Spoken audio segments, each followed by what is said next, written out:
right, y'all. It's been a long time. It's been a long time since we've done this. We're going to talk a little bit because life has evolved quite a bit. Now, the current high I'm riding, we had an event, Fitness After Dark, last night, and it is crazy. Like, it's crazy. All right, so let's talk about a few things, y'all. The whole purpose of this video is just to bring you guys up to date. It is February of 2024. Last video was definitely last year. I'm not super consistent, but you know, we out here, we doing it. So for those of you guys who don't know, we are expecting. We are about 15 weeks pregnant and life is about to change. And I think one of the biggest reasons why I'm trying to do the social media thing again is just because a lot of you guys know, like at my core, like my goal is to be the example that I feel like I didn't have. And how do you get any stronger with that than becoming a father, like becoming a parent? So my purpose has grown, and like I always am, I'm just redefining what I even know to be real. So like it's crazy right now. Now, I like to get my information from people, so I'm always having these conversations, and I still think there's a few different like statements and advice I've gotten that have really stuck with me, but I think one of the biggest ones is I was talking to a member at the gym, and he told me straight up, he was like, the two things that you could never describe that you have to experience, he was like, are going to war and becoming a parent. He was like, you can't read up on that, you can't hear stories, like you don't know, those change your life like more than anything. So that's really stuck with me. And kind of before we got pregnant, something that stuck with me, and this was one that kind of like dug at me a little bit, is that I had a friend tell me that he was like, you know you're ready for parenting when you stop to enjoy sunsets. And like, I'm all about atmosphere, I'm all about a vibe. So yeah, the last couple of years I've been slowing down to catch that sunset and watch the sky change colors and just kind of be like, wow, life is beautiful and I'm blessed to be here. And as purpose has grown with the business and with my family and now my like nuclear family, it's really like there's a different kind of fire that they tell you is going to be ignited, that they're like, you'll understand when you get there. And that's real. We've had a couple of doctor's appointments, and obviously for like the guy, I'm not carrying the baby, so life around me is changing, but nothing is changing within me like it is with Louisa. But the second you hear that heartbeat or you see that little body in there, like it gets real, it gets super real, and in the best ways possible. But it's wild, life's about to change. It is so crazy. Let's talk about the gym. As I mentioned, we just did our Fitness After Dark event, and that was super fun. To give you guys just a little bit of context of Fitness After Dark, essentially, it is our nighttime workout. It's normally a 90-minute full body. We have all the coaches on the floor, and like the whole staff is there, and it's a big party. This year was 80s themed, so it was neon colors. We had a DJ come out. The DJ killed it. Energy in the gym was crazy. And what's dope about Fitness After Dark is that it's our opportunity to give back to the community. So we partnered with a nonprofit called Backpack Friends, and they give meals on the weekends to school-age kids. So like, I'm not gonna say I grew up impoverished, but growing up in a single family, my mom did everything that she could, but you know, at different times you gotta flip some things. And it's crazy that being a leader of a community, like this is one of those things that I work so hard for, is to be able to make that impact, to give somebody something that they weren't able to have before. And it feels good. And to like have a good time doing it, it was crazy because we were on 80s themes, right? In the 80s, everything was tight, bright, and there was a lot of skin showing. So I threw on some short shorts, and I had a crop top on, you know, just borrowing Luisa's clothes to really fit the part, you know?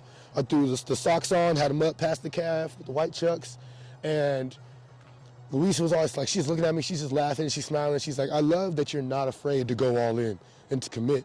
And I'm like, at this point, yeah, like I turned 30 last year, I'll be turning 31 this year. Like it's still very young and very early, but there's already a lot of things that I claim responsibility for.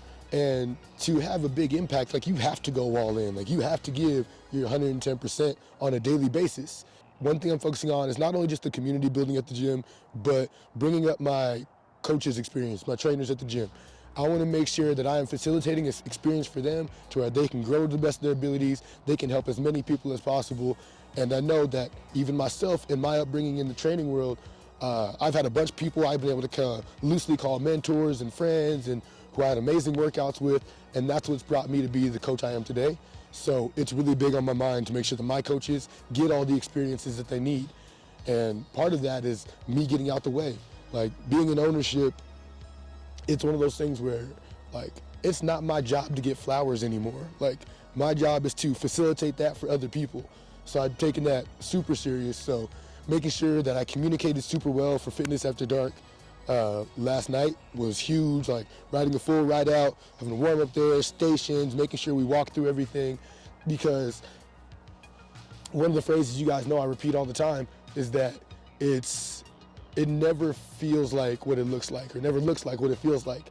So yeah, I may not be CrossFit Games, but this is my version of it. The same organization, I mean, on a smaller scale, has to be done for any event. So making sure that I put in that work and research and due diligence myself, but then I also make sure that my staff around me is doing the same thing. Because along their training journey, like, these are the hours that they're putting in to become the greatness that they want to be in the future. So making sure that I put them through, if it's their first event, something organized, and I answer all their questions, and I show them what a good outcome could be, I'm gonna do that as often as possible in every aspect that I can. We had to bring this into the car because it is cold as hell. But I want to get back to the fatherhood thing. I've been really, like, upon learning, I was really nervous and really scared. And personally, that's just because I feel like I didn't get the attention that I needed for all this. And one of my weak points is, like, for the phrase of what it is, like, my masculinity. So now to have created that over the years and have to share that it's a new part of my brain that I'm growing.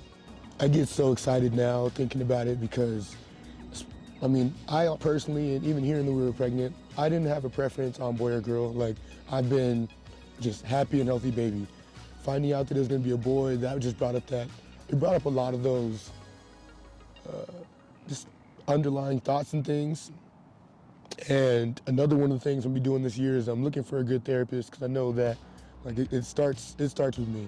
Like, it starts with me. Like, I know there are skeletons that I kind of choose to ignore in my closet. I work on a lot of them, but I definitely have a handful that I was like, you know what, I'll get to these down the road. Well, we're at that road and I gotta get to them now. So that's gonna be something that I continue to process with, and I've done a lot of good work myself, but I know that, like, coaches need coaches. That is so real in every aspect, because just as I spent the last X amount of years learning certain things to make sure that I performed and was able to serve somebody, someone else has been learning all the therapeutic things to make sure that they can help people master their minds and emotions. So I'm gonna hire a coach. I just need to make sure I get a good one.